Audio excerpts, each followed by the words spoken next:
ya poto nyonso bana ya diaspora fini makambo ya kotindaka mbongo na bafamille po ete basombela biso balopango na nsima balia mbongo tolela na yango mama Clémence pe papa Jean-Pierre Kabamba basalela biso cité de la diaspora numéro 1 awa na RDC depuis 2019 na bongo mwana ya poto nyonso ya Canada ya France ya Belgique pe mokili mobimba na $3500 ya pamba oza na terrain ya 20/20 awa na cité de la diaspora okomikolo lopango ata soki $3500 eza ya kokoka te yaka na lombango po ete ezotekama pe ya crédit eza pe ya promotion sala na lombango benga biso na banimero oyo plus 181 75 66 46 76 plus 243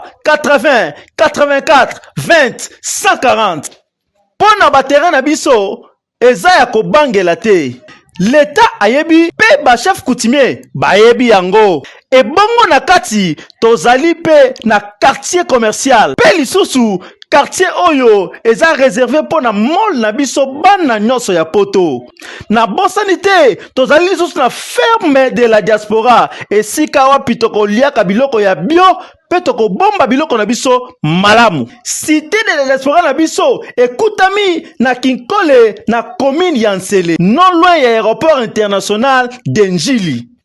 Cité de la diaspora RD Congo Kinkole Nsele. Mama Clémence pe papa Jean-Pierre Kabamba bokomisi biso bakolo lopango na lopete. Mbote bandeko balandi biso na kati ya Ediba TV mwana Congo chaîne oyo eyelaka bino masolo kitoko pe masolo moko édifiant oyo eya kolendisa peuple de Dieu kolakisa bato na lolenge nini ya kotambola na mokili oyo ya Tata Nzambe de partout oyo bozwami topesi bino bambote pe bokolanda ya bino oyo tobengaka munganga spirituel na kati ya émission tobengi tosolola yango awa toyaka koloba rien que la vérité sur la vérité na makambo oyo eza koleka na mokili oyo ya Tata Nzambe bandeko mokili ya Tata Nzambe tondi makambo ebele avant tobanda émission na biso na yelaka bino mingi mwa petit résumé oyo tokozwa pe kolanda kozala nango na bokebi pe na bwanya nalobaka na bino chaque fois na kati ya chaîne oyo Ediba TV mwana Congo bokotaka ebele po bozwaka bamasolo oyo ezali édifiant masolo oyo ezali kolakisa ndenge nini mokili ya Tata Nzambe ezali kotambola bandeko bosabone massivement na kati ya chaîne na bino oyo bokozala dessus te yo mutu ozali abonné déjà zwaka ngai kabola ngai na moto moko ekosala yo bien pe Nzambe akopambola yo ezalaki ya bino monganga spirituel na kati ya lisolo oyo tobeti dokotolo oyo abotisi basi misato na kati ya l'hôpital pe asali confusion na bango na bana mwana moko na kati ya bato misato moko akufaki mibale bana na bango batikalaki pe dokotolo azwi mwana moko atekeli mama moko po mama wana alelaki mingi ayokaki pasi mingi ya mwana wana dokotolo na lelo ayeli biso na kati ya Ediba TV mwana Congo na kati ya émission oyo tobengi tosolola yango ensemble bandeko oyo balandaka chaîne oyo na mpaka na bino butu moi bokotikalaka jamais kozala dessus na kati ya Ediba TV et surtout na kati ya monganga spirituel na kati ya masolo kitoko oyo nayelaka bino mpona kolendisa peuple de Dieu ezalaki un petit résumé nde napandaka toujours ne bandeli mpona kolakisa peuple de Dieu lolenge nini ya kotambola na mokili oyo ya Tata Nzambe tozwa mwa spot publicitaire ebongo tokota na kati ya mozindo oyo ya masolo oyo toyeli bino na mokolo ya lelo oyo dokotolo oyo tobengi munganga oyo abotisaka bana basi bana abotisaka bamama na l'hôpital ekangi ye na kingo oyo tolobaka na mokili ya Tata Nzambe nyonso tosalaka awa soki yo olobi bakomona yo te ndima na yo sala na yo me yebaka ye moko nkolo akomona yo aza na ndenge ebele akofutela yo pe aza na ndenge ebele akointerpele yo okozonga epai osalaki masumu na yo mpona kosenga bolimbisi. Ndeko oyo ayei na masolo awa na kati ya Diba TV mpona kosala confession tubela tozo spot oyo ebongo tokota na mozindo boyoka batubela na ye boyoka confession na ye na maye oyo ye elali ye na motema na maye oyo ye akutani nango epai oyo azali kotambola na mikumba na ye na moto. Au nom de Jésus, matoye funga mamunokolo ba matoye funga mamunokolo ba na kombo na Yesu.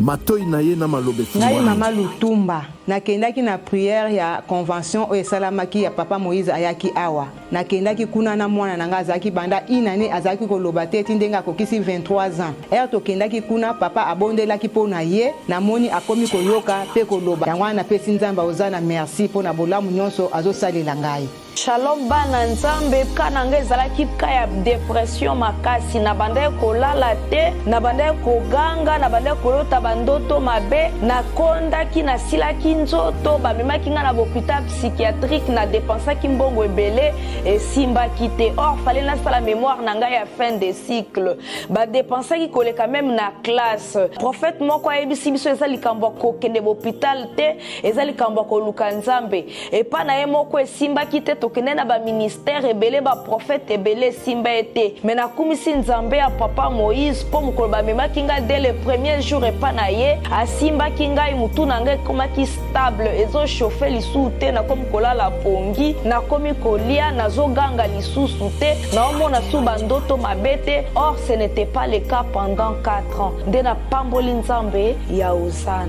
eyokumisa nzambe ya pasteur Moïse na oyo tosala na kati na faye na biso tomitungisani mingi na problème ya divorce otambolaki par-ci par-là tokutana na baprofete ebele misusu basinga biso bambongo. Alors lelo tokutana na pasteur Moïse asi kosala biso délivrance la délivrance wana akangoli biso amoni ezongi na kati na ndako esengo ekoti na kati na ndako mwasi tanga tokomi kosola malamu tozali mpe kotalana lelo esengo ekoti yango tokumisa nzambe na ozana aza malamu.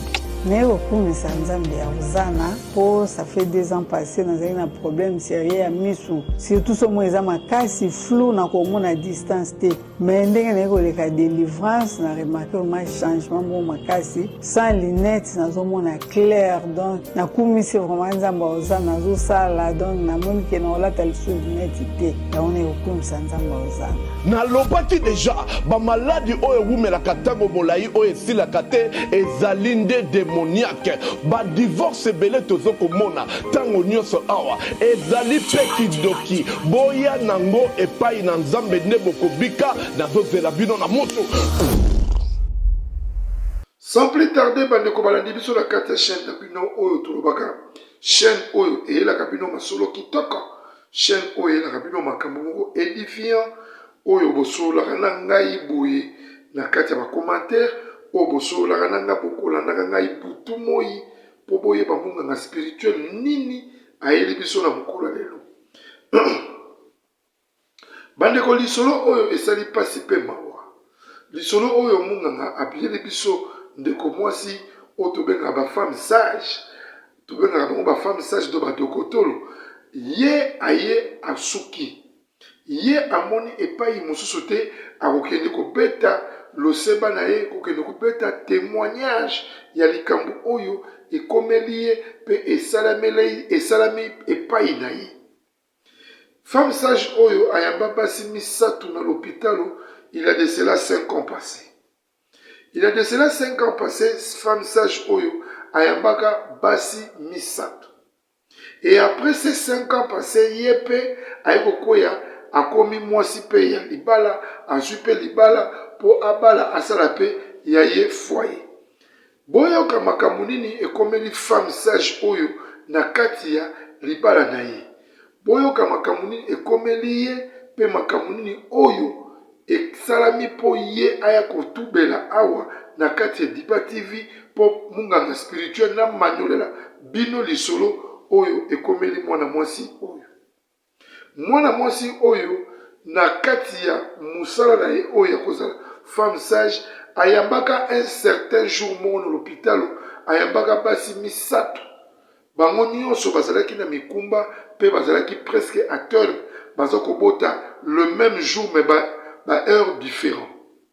C'est-à-dire que babota un certain mercredi mais mercredi wana bamosusu babota na ntongo bamosusu babota na moi moko mpe babota na butu mais ezalaka date ya mercredi wana 5 ans passé.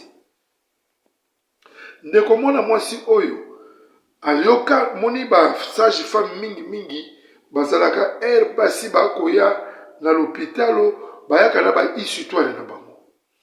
Na kati ya basi misato wana aretenaki mibale oyo amonaki ke bayaki na lisolo na bango vers ye po baza kolanda mpe bakilo kaka pa wana.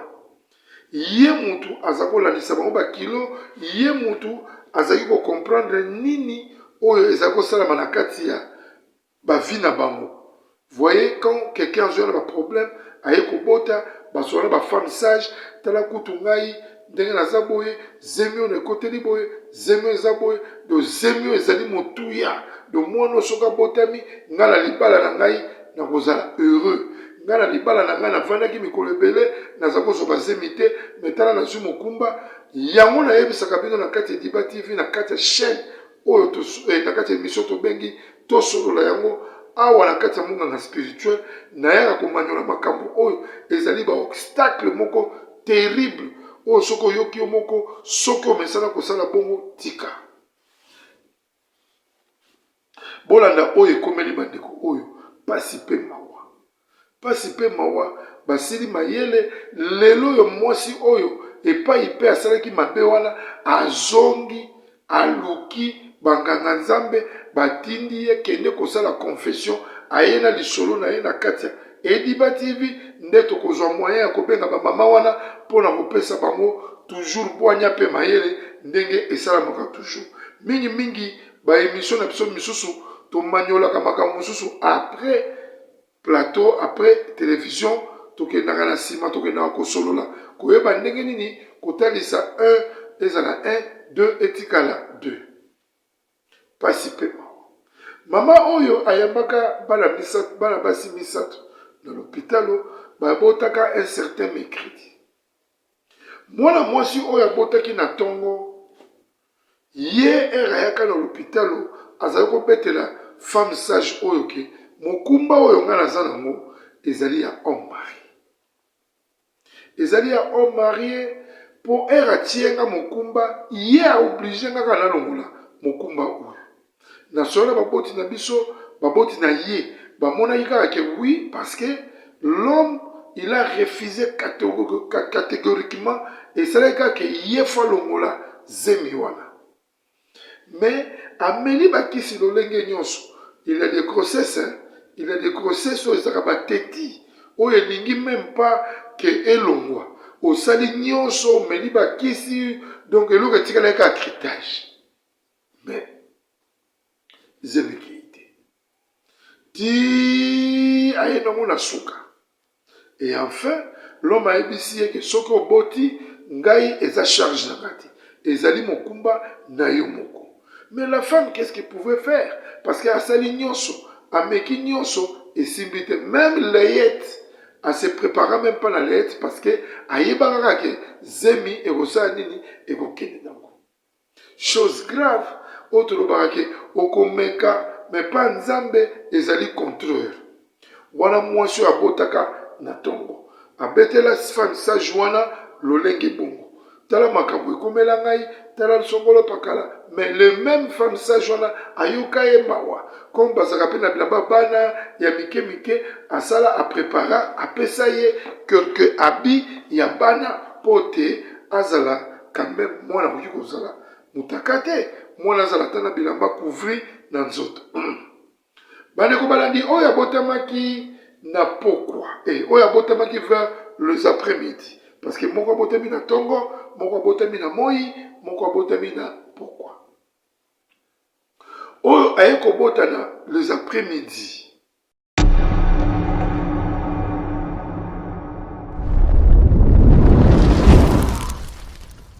Zambia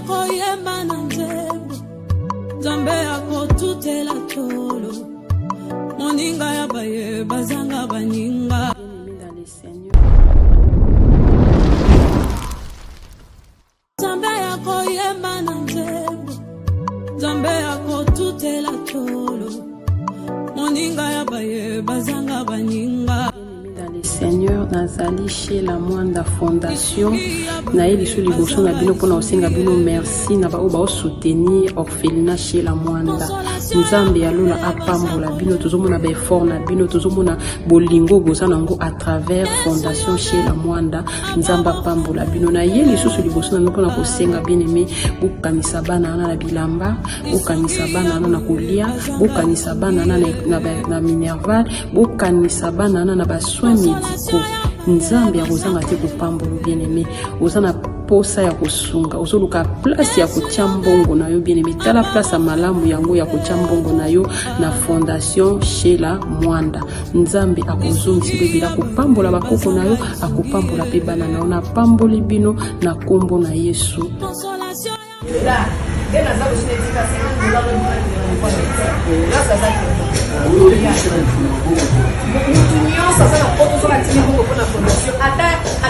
$7 asinga yango te ongele bati $7 nakosala mbala moko transfert na compte na ye bien aimé bolamu efutaka kosalisa efutaka lelo naza donc nazoyebisa bino nakoluka makambo nyonso awa te nayebisaka nzambe ke nzambe etiyebaki ke sala bolamu lelo lobi eutaka yo atémoigne yango ntina télévision alobi nayeba kosomba eloko na maboko mwana moto apesanga mosala ya epa na bango babeta ye alingi me babengani na ndako me alobi na osala te mpo nzambe alobi pesa mwana mwasi na mosala lelo nazobenefisi na bagrâce ebele lelo na osomba motuka na motambo na motuka ya mboka fami ya papa na nga te ya mama na nga te ya mobali na nga te ya nzambe asala miraki oyo abotaki na moi bandeko balandi ye aye kobota mwana akufi mwana ye akufi mais la fille quand elle venait pas femme sage na hôpital kolanda ba kilo ba traitement azalaki vraiment koyebisa femme sage makambo ebele oyo ezali koleka na libala na ye alobi omoni mwana oyo soki abotami azali mwana oyo vraiment akopesa nga valeur na libala parce que nga na mobali na nga tolali mpe 3 ans bafamille bafinga mabe babokilo basala boye mabe basemeki banyonga mabe mais tala sikoyo naye kozwa mokumba donc nakoki koperdre mokumba oyo te vraiment fo na bota mais femme sage pa maniola alobaki na kati ya mosala na kati ya ere azali kolanda traitement na ye atikali komona te epai oyo wapi même kotala badoko mosusu nde mwana ninganaka me ezalaka kaka keno bana mosusu bazalaka lolenge wana bana mosusu bafandaka mpe kimia na nzoto na libumu ti babimaka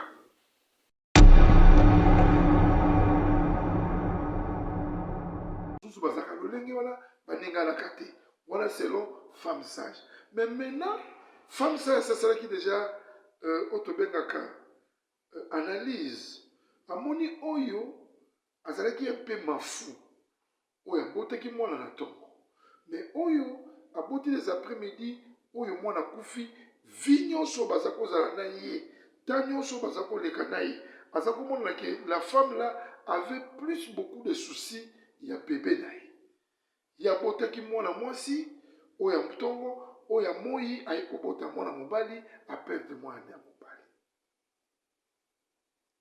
mais ere bazwaka bana babotisi bango bakendaka na bana donc mwana na kufi batie na baoxygène mais simbaki te mwana kufi oyo aye kobota mwana na pokwa don na butu abotaki mpe une fille ere aboti mpe une fille asali siko calcul oyo wana vraimen azalaki mwasi moko oyo tobengaka ke azalaki vraimen mwasi ya libala azalaki na bana na ye deja donc wana azali lokola neti mwana ya misato oyo aza kobota alors poskisenga na oyo wana ya misato abotaki na butu mwana wana azalaki lokola mwana na ye ya misato mais na kotala na bango nyonso misato alandi sikoyo baconversation ya oyo abotaki na ntongo atali lolenge nini azalaki kolobaka meli bakisi zemi yango kutu soki kobima ebima nango soki mama nango kokufa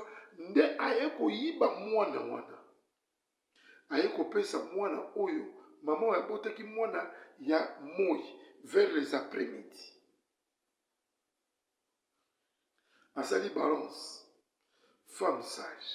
Bino ba femme sage bokeba. Asali balance. Asali balance atali ke oyo azala est facile. Comme hier, azaki même na besoin mwana te.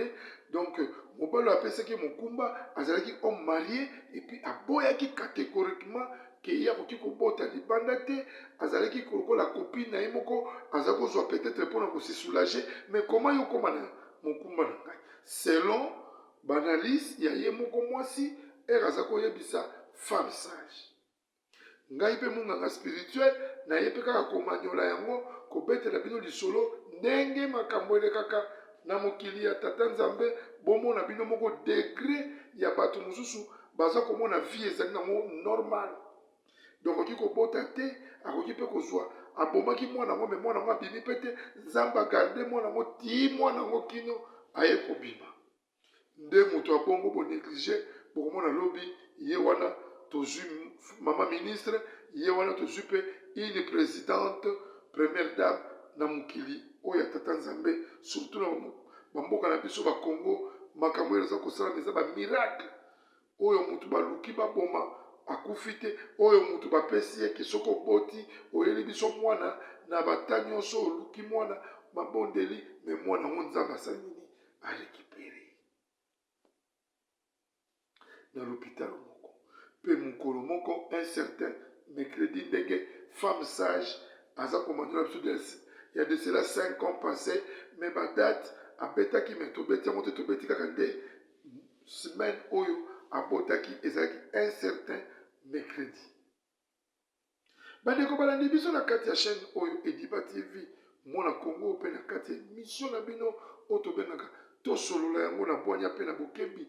Bandeko bokomataka émission na bino ekopesa munganga spirituel makasi mpona koya na masolo mosusu mpona koluka bacontact koyab toujours kobetela peuple de Dieu azala édifié koyeba ke soki likambo bolenga kosala mo un jour keba tika kosala te parce que ezali malamu te, ezali mabe, ezali soni na miso nzambe, biso bana ya nzambe, biso ba peuple de Dieu.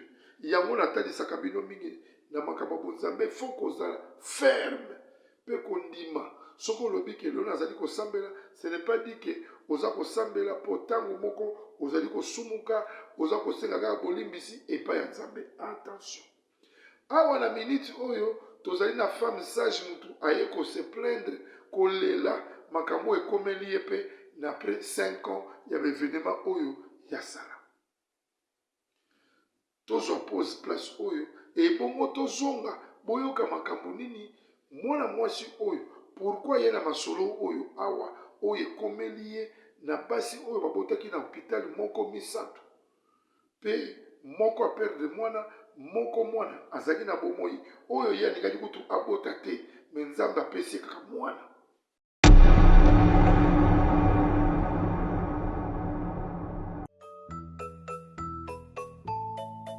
Les fêtes s'approchent. L'orphelinat Vida a besoin de votre soutien financier et de dons matériels pour célébrer ensemble avec les enfants orphelins. Pensez à leur aider avec un petit geste que le Seigneur met dans votre cœur, cela suffira. Offrez-leur un moment de joie, tout comme nous le faisons pour nos enfants. Ils n'ont que Dieu et vous comme soutien, car il est écrit: il y a plus de bonheur à donner qu'à recevoir. Orphelinat Vida sokayoko tanabanda kuna bino ezaka ko sala Matthieu 7:7 comme d'habitude. Bonne année Noël yango esokomi biso na porte. To pense aussi na bana obaza na ba parents. To éviter yo yaka Orphelinat Vida. To passer un moment agréable avec les orphelins. La gloire sera rendue à notre Dieu. Napesi merci na ba partenaires o ba kota la biso botika biso te o ba gisa biso te nzamba benye obino nzamba bakisela bino o etangi. Nous sommes situés au 49 de l'avenue Kinzola. Tour na kata chaîne na bino Ediba TV bona Congo oyo mtu bengami ye moko mokambi muganga spirituel. Pourquoi na bengami muganga spirituel botala ba genre ya ba histoire aboyi eza kokomela biso poto yeba ndenge nini tokoki komanyola ngo et puis toyeba lolenge nini tokoki kosala po peuple de Dieu abanga kosala mabe na mokili ya tata nzambe eza pasi mpe moko pasi ndeko oyo ya mwasi oyo ayepa na biso na lombango azwi mwana oyo abotamaki na ntongo aye kopropose mwana oyo ndeko mwasi oyo atondaki na mai ya miso alobi libala nanga kokufa nakosipike nini nzambe na ngai ndeko mwasi aleli yango nga mpe monganga spirituel nasaleli bino mwa extrait ya kolela bandeko ça fait mal nzambe abolingo alors ke ndeko mwasi wana soki asalaki akotaki na je ya femme sage oyo te peut-être lelo nzambe anga pambule mpe na bana ebele po 3 ans afingamaki wana nzambe aye kopesa mwana okei mpe oboti mwana ngo akufi olio se ressaisir otya mabolongo na se olela pa nzambe diable ata pusani pembeni parce que de Robert aza tout autour na biso diable azalaka mayele aza kotala bi bon awa sikoyo likambo ekoyi boye tikanga na tyamba moko mutu ale femme sage ake kozwa mwana oyo abotamaki na 6 heures na 7 heures oyo mama na asenyaki mpe mingi aza kaka ekamba gabara na balakisi kutu mwana te amemi mwana wana ake kopropose oyo kotoyo ayebisi eza na mwasi moko ya kobota tala kutu mwasi wana aza kobetela nga lisolo ye kutu basentaka ye pa en mari mais aza na besoin kobota te amela bakisi lolenge tu mais esimba te sikoyo nalingi na propose o marché moko ya lia nazoyelo mwana mosiko yo boteke mobali me nga na opeso ya mwasi comme bamifamille nao nano bakomi awa te bayebi teke mwana akufaki biso tokozwa mwana na tolakisi oyo bongo yo ozwa mwana na olokela biso quelque chose opangosama ya miso kolela na yo esalinga mpasi nzokande mpasi oyo ezalaki na motema ya mwasi wana ifalaka memango kaka toujours na akofortifie ye ifaka alendisa ye ndenge monganga spirituel mpe alendisaka bino awa na kati ya chaîne na ye na kati ya chaîne oyo tobengi tosolola yango biso na bino na kati ya masolo oyo toyaka nango mais ye amemeli ye proposition diabolique tokobenga yango proposition diabolique parce que lobi ekozala toujours problème mais kuna ekozala problème te parce que ye mpe alingaki na ye mwana te pasi mwana mwasi ye bamemeli mwana asepeli andimi proposition wana ye moko kutu avant ye ayebisaki na kofuta kombe ye abi na kopesa $3,000 et $4,000 na kopesa $4,000 mais na kopesa nga 3 tranches po mobali na ngai alakaki soki na boti mwana mwasi akopesa ngai cadeau ya $2,000 so na boti mwana mobali akopesa nga $5,000 mais comme mwana nga mobali akufi problème eza te obokendaka baéchographie wi tokendaka baéchographie elakisaka mwana mobali mais tokolobaka makambo ya nzambe echange bandeko balandi biso na kati ya bokebi na kati ya Diba TV mwana Congo monganga spirituel na kokolisa toujours bwanya mpe koyela bino bamayele ebele ya mosala mpe bamayele ebele ya balisi twale oyo yo moto mesana na makambo kolongolaka mikumba eza na ntango moko boye okende olongola zemi ekosimba susu te wana koluka monganga spirituel mpo nasambela to mpo nasala nini wana koluka prophète Moïse po asambela to po asala nini bandeko tobanga nkolo toyeba lolenge nini ya kotambola na mokili ya tata nzambe chaîne oyo ezalaka epai wapi epesaka bino baconseil chaîne oyo nayebisaka bino bien bolandaka ngai balisi toile na ngai na bwanya mpe na bokebi parce que masolo nabetaka ezali éducatif mpe édifiant mpona kolakisa peuple de Dieu bokeba na kotambola na mokili ya tata nzambe na baerreur bokeba kotambola na bosoto botambola na bwanya botambola na kobanga nkolo mpona kolakisa ke bozali ya solo bana nzambe ma sœur femme sage apesi mwana mwasi oyo bebe ye kuna asepeli azwi oyo akufaki ake kolakisa mwana mwasi wana vers des après-midi oyo mwana mwasi oyo mpe aboteki mwana na ye ya mwasi azalaki na ye kimia ye makambo ezoleka bien balakisi ye mpe mwana na ye après baheure ndenge ezalaka. Donc c'est-à-dire que yo kutu yo na hôpital comme osobota na yo oboti mpe bien, donc nsima lobi oza kobima na mais mibale oyo akufeli mwana asenye mpe mingi, il faut atikala na hôpital en observation po topesa bakisi oyo mosusu oyo akufelaki mwana comme bazwi bebe mpe bapesi ye, il faut batala mabele soki ekobima mpo amelisa mwana.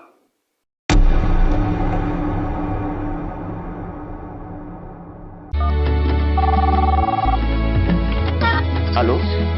Allô, Masasi? Ya Masasi? Boni mama kuna na homme de veillard misunga.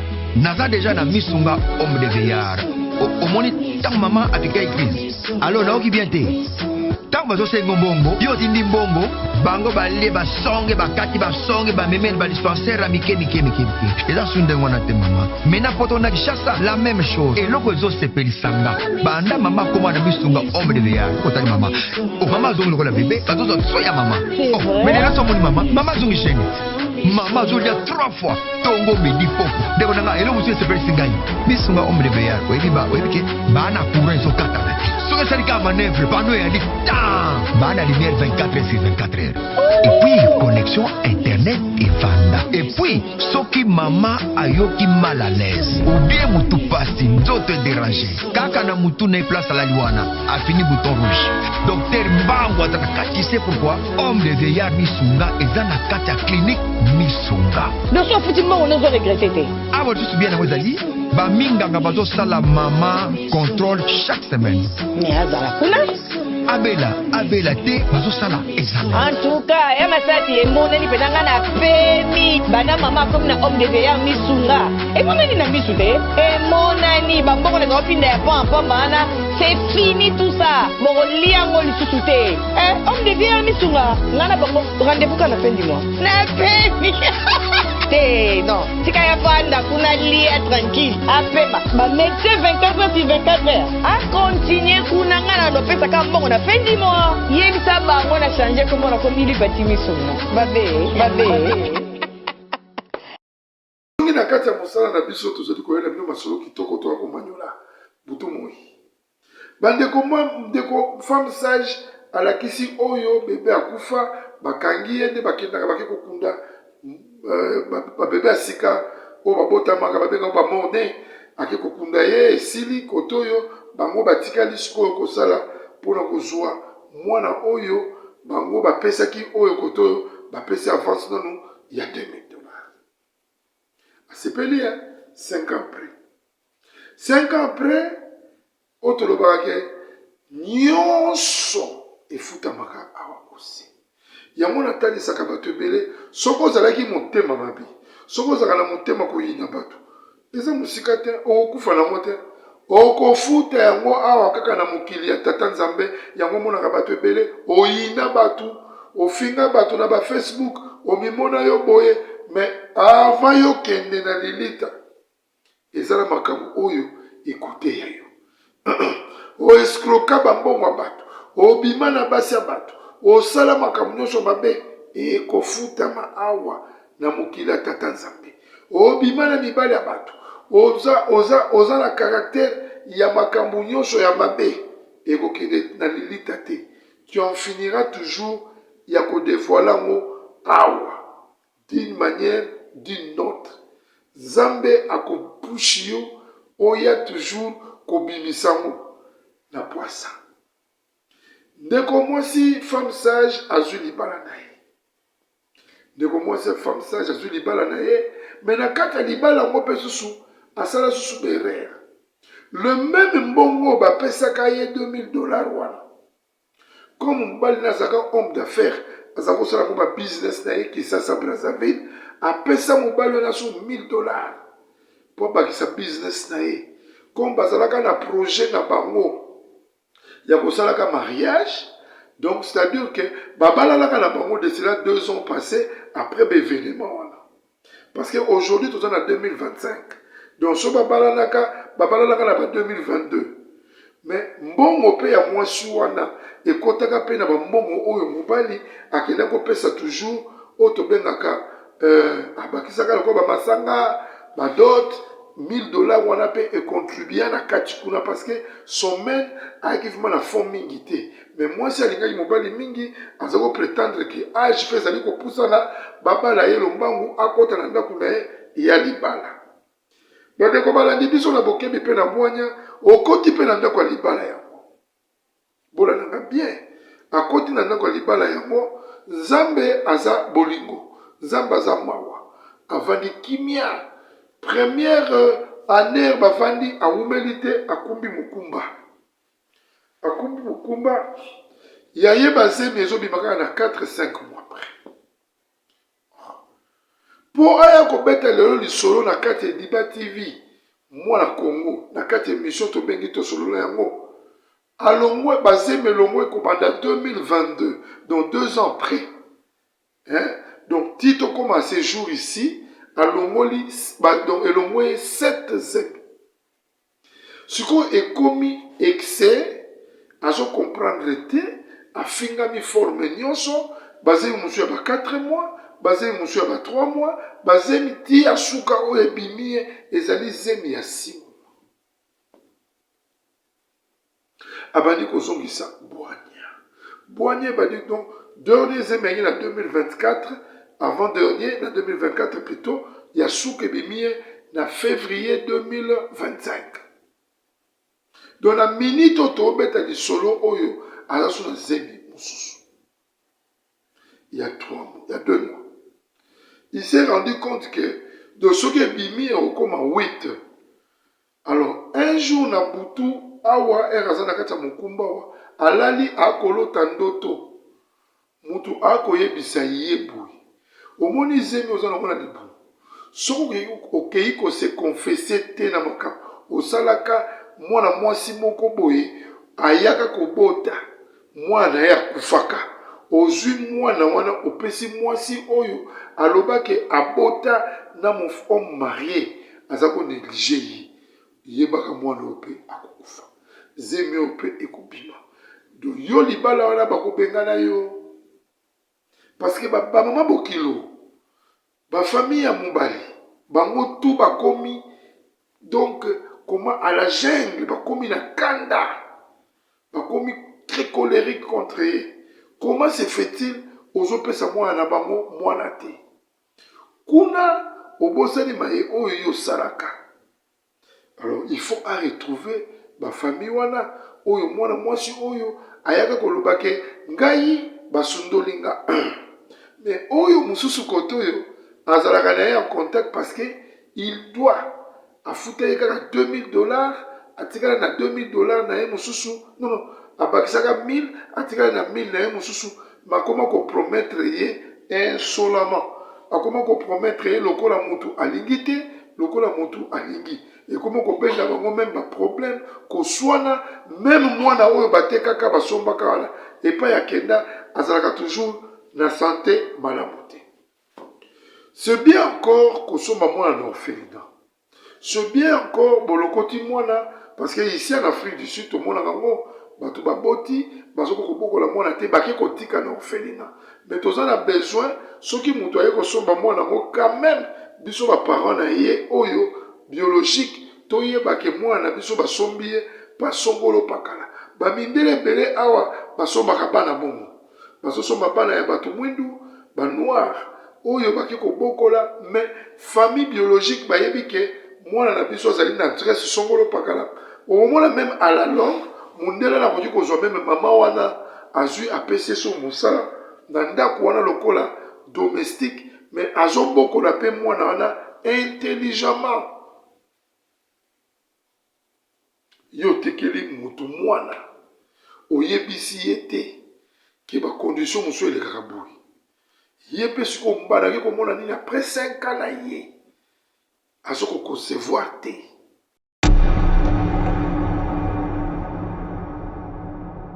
bandeko balandi makambo ezali na mokili ya tata nzambe yango nayebisaka bino mokili ya tata nzambe kosakana nango te yeba epai wapi kotya lokolo yeba epai wapi kotelemisa biso baminganga spirituel oyo totambolaki mabe mingi on s'est converti par la parole de Dieu to comprendre que na mokili ya tata nzambe soki olingi oumela eloko ya liboso sala bolamu. Sala bolamu landa tous les traces na yo oyo osalaka na vie, même na monde ya baffaire, même na monde ya likambo oza koluka okopambolama. Soki obotaka bibota bota quelque part, eza na émission mo mpe na sina beta yango bibota bota goyi goyi. Soki obota bota bibota bota quelque part, kende o remplir devoir, même un petit peine big pesakata na mwana wana. Zambe akorécompenser. Donc kolinga kozala tata oyo te ozala irresponsable. Kolinga pete ozala mama oyo moko boye oza kokumba bazemi mpo kende kotika na baorphelin. Ou bien okumbi zemi ozolo bakenda yango par hasard. Pourquoi il faut kozwa bazemi ya bahomme marié? Oyo moto oyebi boza kobimane lokola na tonga na lisano. Oyo koki kobunga na tango moko moke. Mais yo zwi opesi ye bomoi nyonso. Yango moni basala ba préservative. Oto bengi ba condom. Awa tolobaka nyama na kombo na ye pona kote ya peuple de Dieu. Muto a comprendre que na kotambola na ba erreur. Tango mosusu na litea na kati ya ndako ya Nzambe oyokaki yango malamu te, mais na kati ya Diba TV oko comprendre na kati ya mission tobengi tosolola yango. Lelo yo ndeko mwasi a se retrouver, il a maintenant azana fardeau oya memi ya batu oye akanisaka sungi. Normalement, peut-être pour moi, d'après mes analyses, alingaka azala sauvé soki azwaki mwana na pesaki pa mutu oyo azali na posa mwana, mais sans demander l'argent, parce que mbongo ekomi sikoyo business mususu oteki mutu ndenge batekaka Joseph. Alors kuna place Joseph akendaki kobimisa korekolte mayelo azalaki nango ya bandoto. Omoni ke bandeko na ye baperdaki, et après koteka Joseph bamonaki chasseresse yaki kuna epai bango bazalaki bato bayebi Biblia ya makasi bakoloba makambo nini munganga spirituel ali koloba. Ça fait mal, ça fait très mal, très mal. Sikoyo ndeko wana ya mwasi eloko esali amema masolo na ye awa aya kotubela aya kosala confession aya kobimisa oyo eza na kati ya motema na ye oyo evandi na se yango tolobi tosolola yango ngai na yo na kati ya bacommandeur kabula émission oyo partout na moninga na o nyonso oyo epai azali.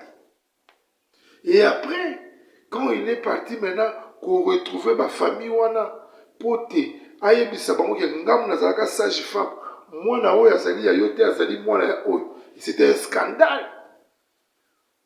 Mwana mwasi wana pa boya mwana akozela ba réponse na bino na ba commentaire. Eza lokola mwana oyo mwasi alobaka ke mwana oyo azali ya ye batuni bango pa pharaon. Tozwa mwana tokabola. Mama oyo apotaka mwana to ayibaka mwana alobaka nini tokabola mwana. Yango likambo yango ezongi yango tobike mokili oyo ezali nyonso tosalaka eloko ya sika ezali te. Tout ezali Biblia, tout ekomamaki. Tokokoma na tango boyo kokoma mokonzi ya mboka, tokokoma na tango boyo kokoma gouverneur, tokokoma na tango boyo kokoma pasteur, tokokoma na tango oyo boye yo kokufa. Vouloir ou pas, c'est la loi de la nature. Tout est ici sur la terre. Copier zate onga muna bimana ba émission oyo onga muna bandaki boye bango baza ko copier na c'est faux et archi faux.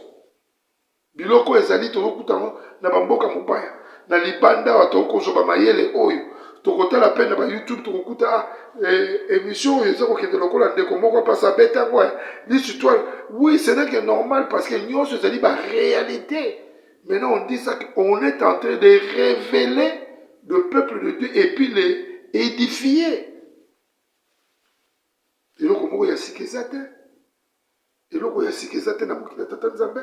Ezali kolakisa oyo lolenge nini okoki kofuta pe bapaku na ona mabela yo oyo sali durant. Ezali kwa mutu bako koma liste de présence. Munga ma spirituel atamoli ndenge. Afingi banani, aluli banani, asumuki na nani. De présence ya moto okosala. Absence na biso kokoma ere komi tango ya suka. Ere ba eko soyo oyo tobengi liwa ezali moyibi eyibi yo elaki te mosusu ata ekumbi yo na maladi wana nde elakisi ozokende nango mpo okufa. Il y a des gens akotala bien ke eloko aza kosala sigarete akomela bangi akomela masanga akomela ekomema ye na kufa na ye. Au lieu de laisser, il ne se rend même pas compte kindumba akosala ekomema ye na kufa na ye. Lukuta oyo aza kobota na monoko na ye akokosa mobali na ye mobali akokosa mwasi na ye ezali kufa yo moko ozali komitongela lilita na yo sans le savoir. Okoremarke soit na foyer na okotisi mbuma malamu mabe soit mbuma malamu soit mbuma mabe yo na mobali na yo na mwasi na yo soit bokomi kovanda lokola bato moko batasusu na bolingo te mpona nini bomemi deja eloko ya mabe na kati ya foyer na bino.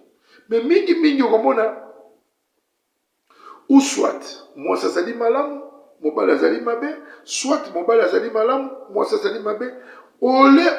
Quand on dit que ok kosenga pardon ezali tubela mobimba mpona kosenga o se défouler pour mutu wana azala a dégager yo.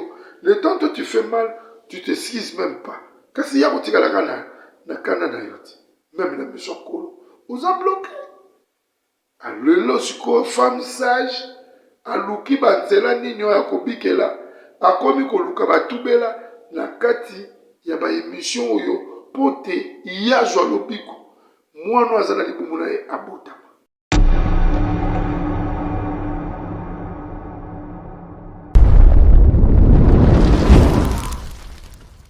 Nzambe yako yemba na nzembo, Nzambe yako tutela tolo, moninga ya baye bazanga baninga. Seigneur nazali chez la Mwanda Fondation na ye liso liboso na bino mpona kosenga bino merci na bao baosoutenir orphelinat chez la Mwanda. Nzambe alola apambola bino tozomona baeffort na bino tozomona bolingo boza nango à travers Fondation chez la Mwanda. Nzambe apambola bino na ye lisusu liboso na bino mpona kosenga bien-aimé bokanisa bana wana na bilamba bokanisa bana wana na kolia bokanisa bana wana na minerval bokanisa bana wana na basoin médicaux. Nzambe akozanga te kopambola bien-aimé oza na posa ya kosunga ozoluka place ya kotia mbongo na yo bien-aimé tala place ya malamu yango ya kotia mbongo na yo na Fondation chez la Mwanda. Nzambe akozongisa bebela kopambola bakoko na yo akopambola pe bana na yo na pamboli bino na kombo na Yesu. Vraiment nazangi lobo merci beaucoup ma chérie. Merci beaucoup maman Lola. Merci beaucoup tous les partenaires. Tout maman la biso Sheila na papa na pesi bino mbote na kombo na Yesu Masia. Atuko na nesengo mingi ya kolekanga mama Chantal na sepe na ONG.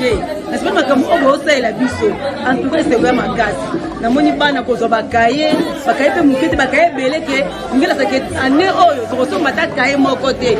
Yango nzamba Lola, nzembo azanzamba ba vet. Nzambo azanzamba na ngai. Donc akanisela bino. Merci beaucoup. Olongoli biso soki mama Sheila Mwanda. Merci beaucoup Zamba pambola yo abakisa yo mususu. Merci. Il devrait même pas aller kutubela.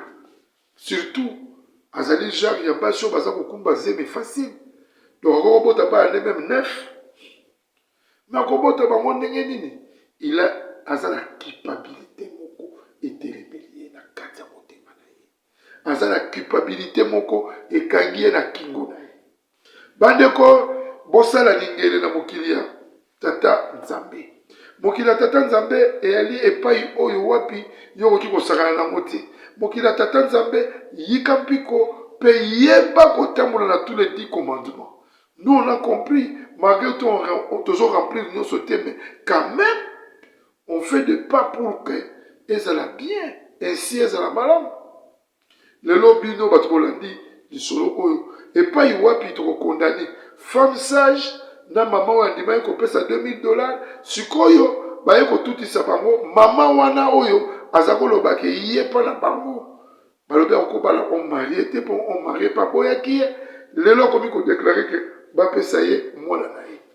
Bande ko balandi biso na bokebi naza na besoin ya mituna na bino baréponse na bino tolobela yango tolakisa bango nyonso misato wana nani azali na raison nani azali na tort nani asali malamu nani asali mabe me mama oyo asombaki mwana akolela lobi mwana na ye ye alakisi ke soki bakata mwana wana akoboya bino bato bolandi émission oyo nakozela biyango na bino na bacommentaire ezalaki ya bino monganga spirituel na kati ya émission oyo tobengi tosolola yango nayeli bino lisolo kitoko édifiant lisolo oyo ke yo peuple de Dieu komeka ata mokolo moko te kosala yango yika mpiko na mabondeli yika mpiko na kotambola na kobanga kolo toye kopesa bino nyonso bambote oyo bokulingaka chaîne na bino Ediba TV tosoutenir yango tosimba na loboko ekende mosika mpe liboso mpo monganga spirituel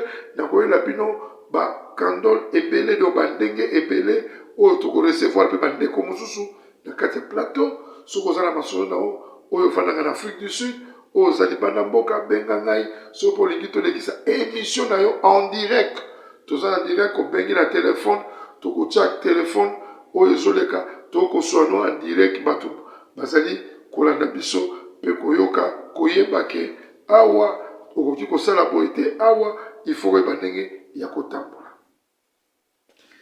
ezalaki ya bino monganga spirituel na kati ya émission oyo tobengi tosolola yango tomonani mokolo alobi soki Yesu Kristu azoki